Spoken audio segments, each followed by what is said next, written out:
G thank you جی senator Syed Ali Zafar sahab. جی میں آپ پہلے بولیں سینیٹر صاحب, میں دیتا ہوں مشتاق صاحب کو ٹائم. جی شکریہ جناب چیئرمین صاحب. آج آپ نے دیکھا کہ ہم نے واک آؤٹ کیا اور پروٹیسٹ کیا, اور مجھے امید تھی کہ جو ہماری مختلف پولیٹیکل پارٹیز کے سینیٹرز ہیں اس ایوان میں وہ اس کو جوائن کریں گے, کیونکہ یہ بات ہم کرنا چاہ رہے تھے پرزنرز آف کانشنس کی.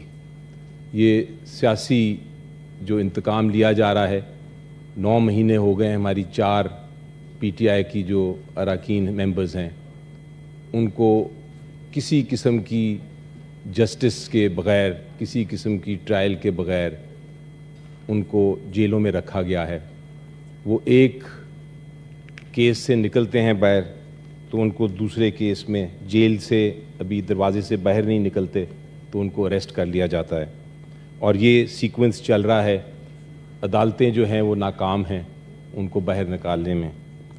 اس ایوان میں ہم نے یہ اس لیے فیصلہ کیا کہ ان پرزنرز آف کانشنس کی آواز اٹھائیں, پروٹیسٹ کریں, اس امید سے کہ کم از کم جو باقی خواتین ہیں ہمارے اس فورم پہ وہ ہمیں جوائن کریں گی اپنی پولیٹیکل پارٹیز کے مینڈیٹ سے اوپر اٹھ کے. لیکن میں شکریہ ادا کرتا ہوں کامران مرتضیٰ صاحب کا کہ انہوں نے تو بڑا واضح طور پہ اپنی جماعت کا ایک موقف پیش کر دیا. یہ جو ہو رہا ہے اس وقت ہماری 4 خواتین کے ساتھ, یہ کل کو کسی کے ساتھ بھی ہو سکتا ہے. یہ آج جو ہمارے ساتھ ہے کل دوسروں کے ساتھ بھی ہو سکتا ہے. یہ چیز ہمیں بھول جاتی ہے. ہم سوچتے ہیں کہ شاید پولیٹیکل انتقام لینے کے لیے, آواز کسی کی بند کرنے کے لیے ہم ان کو جیل میں رکھیں گے تو ہمارا تو کوئی نقصان نہیں ہو رہا, وہ کسی اور کا ہو رہا ہے, ہم چپ رہیں. یہ اس طرح نیشنز جو ہیں جو ترقی نہیں کرتے.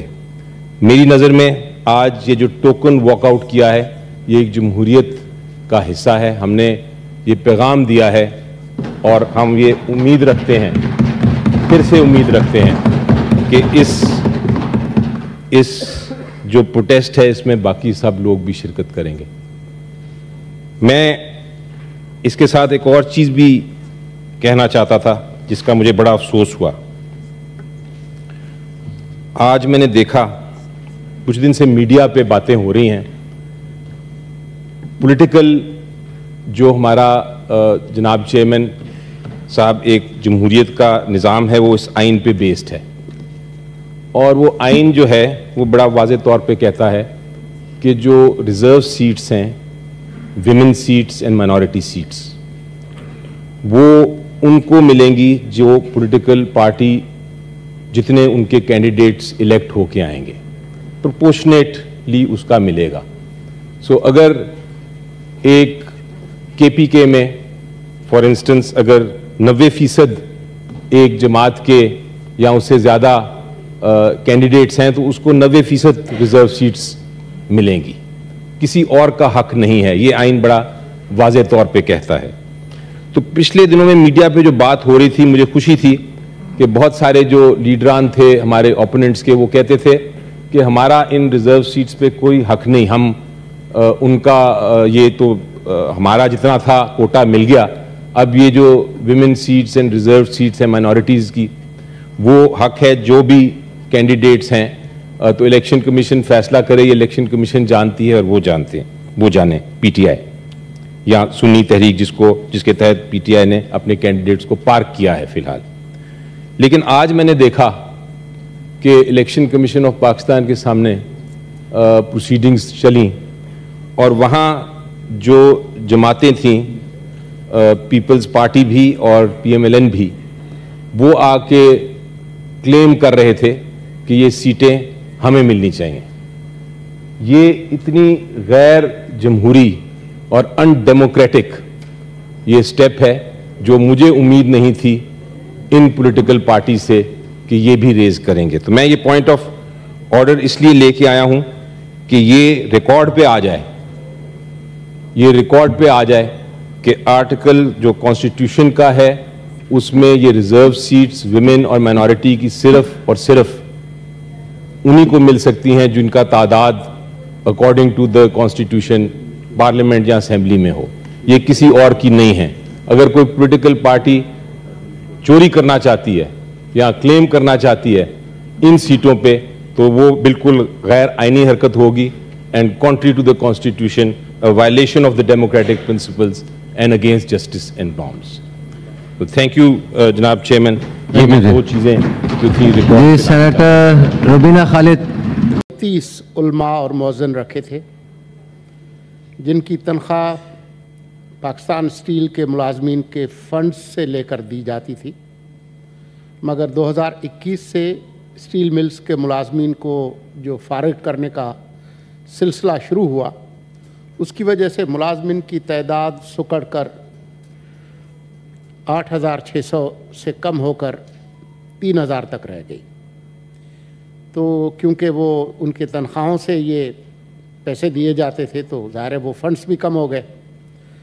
اب اسٹیل ملز کے ملازمین سے جو فنڈز اکٹھے کیے جاتے ہیں وہ صرف 1,34,000 روپے ہیں، جن میں سے 37 علماء اور مؤذن حضرات کی تنخواہ دینا ممکن نہیں ہے۔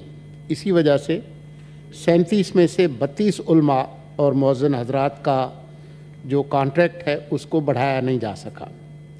تاہم اسٹیل مل انتظامیہ نے اس اثناء میں اسٹیل ٹاؤن میں رہائش پذیر افراد سے 250 روپے فی گھر لینے کا فیصلہ کیا ہے۔ جو ہی یہ فنڈز اکٹھے ہوں گے تو 32 علماء اور مؤذن کے حوالے سے فیصلہ کیا جائے گا۔ ان علماء اور مؤذن حضرات کے پچھلے 4 ماہ سے رکی ہوئی تنخواہ اسٹیل مل کی انتظامیہ نے اپنے فنڈ سے ادا کر دی ہے۔ یہ ہیں حقائق۔ تو یہ اس طرح سے ملازمین نہیں تھے جیسا کہ ٹھیک ہے جی، thank you. The calling attention notice is dispose of. جی سینیٹر سید علی ظفر صاحب۔ ہاں جی میں سب کو دوں گا، پلیز پارلیمانی لیڈرز ہیں، پہلے آپ بتائیں۔ آپ اس کمیٹی کے جی سوری میں ان کا مائک کھولیں پلیز ان کا۔ کمیٹی ان کی چیئر پرسن ہے۔ جی ہاں، جی اس کی بتائیں۔ چیئر پرسن ہوں اور میں نے یہ مسئلہ حل کیا ہے لاسٹ اپنی میٹنگ میں، اور جو ابھی منسٹر صاحب نے بتایا کہ 250 روپے مہینہ جو وہاں کے رہائشی لوگ ہیں ان سے کہا گیا ہے کہ وہ لوگ اکٹھے کریں جس سے ان علماء کی تنخواہوں کا بندوبست کیا جا سکے، اور یہ مسئلہ پچھلی میٹنگ میں طے پا گیا ہے اور ان تمام علماء کو دوبارہ سے اکوموڈیٹ کیا جا رہا ہے، اور مسجد میں نماز بھی ہو رہی ہے اب دوبارہ، اور تمام معاملات اسی طرح فلو میں آ گئے ہیں۔ اور یہ پچھلی میٹنگ میں ہم نے یہ بات طے کر دی تھی، اور اس میٹنگ کے بعد ہی یہ طے پایا تھا کہ 250 روپے مہینہ وہاں کے رہائشی تمام افراد سے لیا جائے گا، جس سے علماء کی تنخواہیں ادا کی جائیں گی۔